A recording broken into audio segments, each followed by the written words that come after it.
வணக்கம் நண்பர்களே. இந்த வீடியோல நம்ம என்ன பார்க்க போறோம்னா, கேபிஆர் மில் லிமிடெட் இந்த கம்பெனியோட அனலைஸ் தான் பார்க்க போறோம். இந்த கம்பெனி இன்னைக்கு எப்படி இருக்கு, இதுக்கு முன்னாடி எப்படி இருந்துச்சு, இதுக்கப்புறம் எப்படி இருக்கலாம் அப்படிங்கிறத இந்த வீடியோல பார்க்க போறோம். அது மட்டும் இல்லாம இந்த கம்பெனி என்னெல்லாம் மேனுஃபேக்சரிங் பண்றாங்க, சேல்ஸ் பண்றாங்க, மக்கள்கிட்ட அவங்க பொருட்களை என்னெல்லாம் சேல்ஸ் பண்ணிட்டு இருக்காங்க அப்படிங்கிறத இந்த வீடியோல நம்ம இடையில பார்க்கலாம். இதே மாதிரி நல்ல கம்பெனிகளை செலக்ட் பண்ணி நம்ம சேனல்ல அனலைஸ் பண்ணி போட்டு வந்துகிட்டு இருக்கோம். விருப்பம் உள்ளவங்க மித்த வீடியோக்களையும் போய் செக் பண்ணி பாருங்க. நம்ம சேனல்ல இந்த கம்பெனியோட அனலைஸை நம்ம ஸ்டார்ட் பண்ணலாம். இந்த கம்பெனி மார்க்கெட் கேபிட்டல் பார்த்தீங்கன்னா கிட்டத்தட்ட 25,000 கோடி கிட்ட உங்களுக்கு மார்க்கெட் கேபிட்டல் இருக்கு. கரண்ட் பிரைஸ் பார்த்தீங்கன்னா 733 ரூபாயில ட்ரேட் ஆகிட்டு இருக்கு. ஹை பார்த்தீங்கன்னா 928 ரூபா வரையும் போயிருக்கு.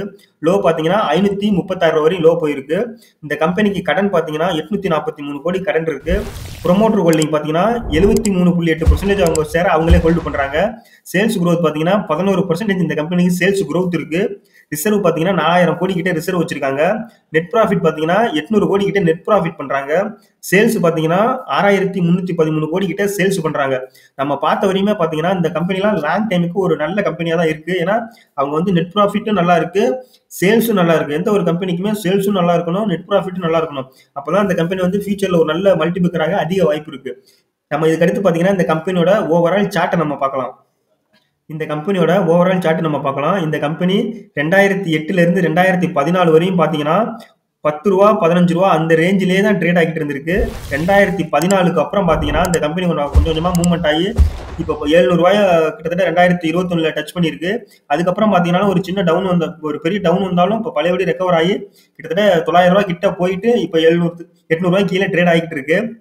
இந்த கம்பெனி பார்த்தீங்கன்னா ஒரு 750 ரூபா 700 ரூபா அந்த ரேஞ்சுக்கு வந்துச்சுன்னா பழைய இந்த பழைய மூவ்மெண்ட் பழைய கையை வந்து உடைச்சிட்டு மேலே போக அதிக வாய்ப்பு இருக்கு. ஏன்னா இந்த கம்பெனி வந்து அந்த மாதிரி பொருட்களை மேனுஃபேக்சரிங் பண்ணி மக்கள்கிட்ட சேல்ஸ் பண்ணிட்டு இருக்காங்க. நம்ம இன்வெஸ்ட்மெண்ட் பண்றதும் பார்த்தீங்கன்னா லாங் டைமுக்கு தான் பண்ணணும். நம்ம வந்து பார்த்தீங்கன்னா சும்மா இன்னைக்கு வாங்கிட்டு ஒரு 6 மாசத்துல விற்கிறது, ஒரு 2 நாள்ல விற்கிறது அந்த மாதிரிலாம் பண்ணிட்டு இருந்தீங்கன்னா ஷேர் மார்க்கெட்ல லாங் டைம்ல தான் ப்ராஃபிட் பண்ண முடியும். நம்ம வந்து பார்த்தீங்கன்னா ஒரு பென்னி ஸ்டாக் வாங்கிட்டோ இந்த மாதிரி லாஸ் பண்ணிட்டுலாம் போகக்கூடாது. இந்த மாதிரி ஒரு நல்ல கம்பெனி ஷேரை வாங்கி வச்சுட்டு ஒரு 10ல இருந்து 15 வருஷம் வெயிட் பண்ணாதான் நல்ல ப்ராஃபிட் நம்ம பார்க்க முடியும். இந்த கம்பெனியோட இயர்லி ப்ராஃபிட் அண்ட் லாஸ் நம்ம பார்க்கலாம். சேல்ஸ் பார்த்தீங்கன்னா 2012ல 1269 கோடி சேல்ஸ் பண்ணியிருக்காங்க. சேல்ஸும் பார்த்தீங்கன்னா வருஷத்துக்கு வருஷம் இன்க்ரீஸ் ஆகிக்கிட்டே தான் போய்கிட்டு இருக்கு. இப்போ 2023ல கிட்டத்தட்ட 6300 கோடி கிட்ட அவங்க சேல்ஸ் இன்க்ரீஸ் பண்ணிட்டாங்க. அதுக்கடுத்து நெட் ப்ராஃபிட் பார்த்தீங்கன்னா 2012ல 33 கோடி ரூபா தான் அவங்க வந்து ப்ராஃபிட் பண்ணியிருந்திருக்காங்க. அதுவும் பாருங்க வருஷத்துக்கு வருஷம் நல்ல இன்க்ரீஸ் ஆகிட்டே தான் இருக்கு. இப்போ கடைசியா வந்து பார்த்தீங்கன்னா கிட்டத்தட்ட 800 கோடி கிட்ட அவங்க ப்ராஃபிட் பண்ண போறாங்க. நெட் ப்ராஃபிட் இது வந்து டாக்ஸ் எல்லாம் போக அவங்களுக்கு நெட்டா எவ்வளவு ப்ராஃபிட் கிடைக்குதுன்னு பார்த்தீங்கன்னா 2023ல கிட்டத்தட்ட 800 கோடி ரூபாய்க்கு மேல அவங்க ப்ராஃபிட் பண்ணிட்டு இருக்காங்க. எந்த இடத்துலயுமே இந்த கம்பெனி லாஸ் பண்ணல. ப்ராஃபிட்டும் பார்த்தீங்கன்னா பெரிய லெவல்ல டவுன் ஆகல. ஒரு ஒன்னு கன்ஸ்டன்டா இருக்கு. அதுக்கு வந்து பார்த்தீங்கன்னா கொஞ்சம் இம்ப்ரூவ்மெண்ட் ஆகிட்டே இருக்கு இந்த கம்பெனி. இந்த கம்பெனியோட பேலன்ஸ் ஷீட் நம்ம பார்க்கலாம். அதுல ரிசர்வ் பாரோவிங்ஸ் ரொம்ப முக்கியமா பார்க்கணும். ரிசர்வ் பார்த்தீங்கன்னா 4000 கோடி கிட்ட ரிசர்வ் மெயின்டைன் பண்றாங்க. கடன் பார்த்தீங்கன்னா 843 கோடி ரூபாய் தான் கடன் இருக்கு. இந்த கம்பெனி 4000 கோடி ரிசர்வ் வச்சிருக்க கம்பெனி கிட்ட ஒரு 800 கோடிங்கிறது ஒரு பெரிய கடன்லாம் கிடையாது. அதனால பேலன்ஸ் ஷீட் இந்த கம்பெனிக்கு நல்லா தான் இருக்கு. இந்த கம்பெனியோட ஷேர் ஹோல்டிங் பேட்டர்ன் நம்ம பார்க்கலாம். இந்த கம்பெனியை ப்ரொமோட்டர் பார்த்தீங்கன்னா அந்த கம்பெனியோட ஷேரை அவங்களே எவ்வளவு ஹோல்டு பண்றாங்கன்னு பார்த்தீங்கன்னா கிட்டத்தட்ட அவங்க வந்து ரொம்ப வருஷமா அவங்க ஷேரை அவங்களே ஹோல்டு பண்ணிட்டு இருக்காங்க. 2017ல இருந்து 2023 வரையும் 74% அந்த ரேஞ்சிலே தான் ஹோல்டு பண்ணிட்டு இருக்காங்க. ஏன்னா பெரிய அவங்க வந்து டவுன் பண்ணிட்டு எல்லாம் போகல. நீங்க பாத்தீங்கன்னாலே தெரியும். எந்த ஒரு கம்பெனியுமே வந்து அவங்க கம்பெனி மேல அவங்களுக்கு நம்பிக்கை இருக்கணும். அந்த மாதிரி கம்பெனி தான் நம்ம வந்து லாங் டைம் இன்வெஸ்ட்மெண்ட்டுக்கு பார்க்கணும். அது ஒரு 10% ப்ரொமோட்டர் ஹோல்டிங் வச்சிருக்காங்க, 5% வச்சிருக்காங்க. அந்த மாதிரி கம்பெனியை சந்தேகப்படணும். ஏன்னா அவங்களுக்கே அவங்க கம்பெனி மேல நம்பிக்கை இல்லைன்னா வேற யார் அந்த கம்பெனி போய் வாங்குவா? அந்த மாதிரி கம்பெனியை தான் மக்கள் வந்து பாத்தீங்கன்னா பப்ளிக் வந்து பாத்தீங்கன்னா அதிகமா ஹோல்டு பண்ணியிருப்பாங்க. நீங்க வந்து போய் ஒரு பென்னி ஸ்டாக்லாம் செக் பண்ணி பாருங்க. அங்க பாத்தீங்கன்னா பப்ளிக் தான் அதிகமா வந்து இன்வெஸ்ட் பண்ணிருப்பாங்க.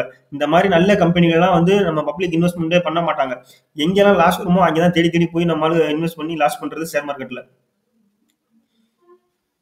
இந்த கம்பெனில ப்ரொமோட்டர் பாத்தீங்கன்னா கிட்டத்தட்ட 73% அவங்களே ஹோல்டு பண்றாங்க அவங்க ஷேரை. அதுக்கடுத்து பாத்தீங்கன்னா எஃப்ஐஏ பாத்தீங்கன்னா 4% எஃப்ஐஏ ஹோல்டு பண்றாங்க. டிஏ பாத்தீங்கன்னா 15% டிஏ ஹோல்டு பண்றாங்க. நம்ம பப்ளிக் பாத்தீங்கன்னா 6% ஹோல்டு பண்றாங்க. கேபிஆர் மில் லிமிடெட் இந்த கம்பெனி என்னெல்லாம் ப்ரொடக்ஷன் பண்றாங்க, மேனுஃபேக்சரிங் பண்றாங்கன்னு பாத்தீங்கன்னா இந்த கம்பெனி மேஜரா துணி மேனுஃபேக்சரிங் பண்ணி சேல்ஸ் பண்ணிட்டு இருக்காங்க. துணி, அதாவது அது பார்த்தீங்கன்னா டீ ஷர்ட், ட்ரெஸ்ஸஸ் இவங்கலாம் மேனுஃபேக்சரிங் பண்ணி சேல்ஸ் பண்ணிட்டு இருக்காங்க. அதுக்கு தேவையான நூல் வந்து பார்த்தீங்கன்னா இவங்க தான் மேனுஃபேக்சரிங் பண்றாங்க. அந்த துணியும் இவங்க தான் மேனுஃபேக்சரிங் பண்ணி தனித்தனி பிராண்ட் போட்டு இவங்க வந்து சேல்ஸ் பண்ணிட்டு இருக்காங்க. இப்போ பார்த்தீங்கன்னா ஒரு மிகப்பெரிய பிராண்ட் இருக்கும் பார்த்தீங்களா, ஒரு சில பாப்புலரான பிராண்ட் இருக்குன்னா அவங்க மேனுஃபேக்சரிங் பண்ண மாட்டாங்க. இவங்கள்ட்ட வந்து ஆர்டர் குடுத்துருவாங்க. இவங்க தான் பார்த்தீங்கன்னா அந்த சரியான நூல தேர்ந்தெடுத்து மேனுஃபேக்சரிங் பண்ணி அந்த ஒரு பிராண்டுக்கு இவங்க தான் சேல்ஸ் பண்ணுவாங்க. அது இவங்களும் தனியாவும் ஒரு பிராண்ட் வச்சு பண்ணிட்டு இருக்காங்க. அது மட்டும் இல்லாம இந்தியாவுல உள்ள மிகப்பெரிய பிராண்ட்லாம் பார்த்தீங்கன்னா, இவங்க மாரி ஒரு கம்பெனி கிட்ட தான் ஆர்டர் குடுத்து இவங்க தான் பண்ணி குடுக்குறாங்க. அவங்க விக்கிறது மட்டும் தான் அவங்க பண்றாங்க அந்த பெரிய பிராண்ட். இந்த சின்ன சின்ன பிராண்ட்லாம் பார்த்தீங்கன்னா, இந்த மாரி இவங்க மாரி கம்பெனிகள்ட்டயும் வாங்கி சேல்ஸ் பண்ணிட்டு இருக்காங்க இன்னைக்கு. இவங்க பார்த்தீங்கன்னா மேஜரா துணி மேனுஃபேக்சரிங் பண்ணிட்டு இருக்காங்க. அத தனி பிராண்டா இவங்களும் பிராண்ட் வச்சு சேல்ஸ் பண்ணிட்டு இருக்காங்க. அது மட்டும் இல்லாம சுகர் ஃபேக்டரி வச்சு சுகரும் மேனுஃபேக்சரிங் பண்ணிட்டு இருக்காங்க இந்த கம்பெனி. இந்த மாரி கம்பெனிய பார்த்தீங்கன்னா, லாங் டைமுக்கு ஒரு மல்டிபேக்கர் ஆக அதிக வாய்ப்பு இருக்கு. இந்த மாரி கம்பெனில நம்மளால முடிஞ்சது 1, 2 ஸ்டாக் மாசத்துல 1, 2 இல்ல 6 மாசத்துக்கு ஒருக்கா இந்த உங்களால எவ்வளவு வாங்க முடியுமோ அந்த மாதிரி கம்மியான அமௌண்ட்டுக்கு உங்களால வாங்கி வைக்க முடியும்னா இந்த மாதிரி கம்பெனியை லாங் டைமுக்கு நம்ம ஃபோக்கஸ் பண்ணலாம். இதே மாதிரி நல்ல கம்பெனியை நம்ம சேனல்ல நம்ம அனலைஸ் பண்ணி போட்டு வந்துகிட்டு இருக்கோம். உங்களுக்கு பிடிச்சிருந்தா நம்ம சேனலை சப்ஸ்கிரைப் பண்ணிக்கோங்க.